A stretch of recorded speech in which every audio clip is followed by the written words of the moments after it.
वैसे तो गुरुवार को कई राजनीतिक पार्टियों के नेता साइकिल पर सवार हो गए, लेकिन उन चेहरों में सबसे बड़ा नाम रहा वसीम रजा का, जो कभी जयंत चौधरी के सबसे करीबी और खासम खास नेताओं में गिने जाते थे।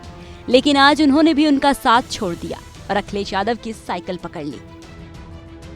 आरएलडी की युवा शाखा के पूर्व राष्ट्रीय अध्यक्ष वसीम रजा ने पहले रालोद से इस्तीफा दिया और उसके बाद अपने समर्थकों के साथ लखनऊ में समाजवादी पार्टी के राष्ट्रीय अध्यक्ष अखिलेश यादव के सामने पार्टी की सदस्यता ग्रहण की है।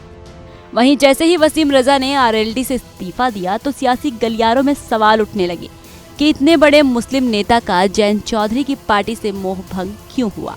हालांकि इसके पीछे की वजह उन्होंने खुद बताई। वसीम रजा ने कहा कि जयंत चौधरी एनडीए से गठबंधन करके चौधरी चरण सिंह और चौधरी अजीत सिंह की विचारधारा से भटक गए हैं, इसलिए रालोद में रहकर उन्हें घुटन महसूस हो रही थी। बतौर वसीम रजा, भारतीय सेना में अग्निवीर योजना नौजवानों और सेना के साथ खिलवाड़ है, लेकिन सत्ता के लालच में जयंत चौधरी इसका भी विरोध नहीं कर रहे हैं।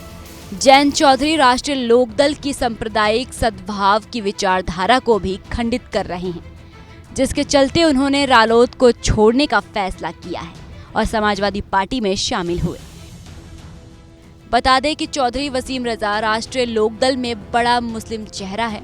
वो कई चुनावों में आरएलडी के स्टार प्रचारक रह चुके थे। लोकसभा चुनाव में भी उन्होंने रालोद के लिए चुनाव प्रचार किया था। वो न सिर्फ जयंत चौधरी के बल्कि उनके पिता अजीत चौधरी के भी खास लोगों में आते थे। ऐसे में वसीम रजा का समाजवादी पार्टी के साथ जाना सबसे बड़े झटके और आरएलडी में तोड़फोड़ के तौर पर देखा जा रहा है। हालांकि पिछले कुछ समय से जयंत की पार्टी में इस्तीफे का दौर जारी है। वक्फ कानून के विरोध में भी कई नेता आरएलडी छोड़ चुके हैं। फिलहाल अखिलेश के इस कदम से पश्चिमी यूपी में सियासी हलचल तेज हो गई है।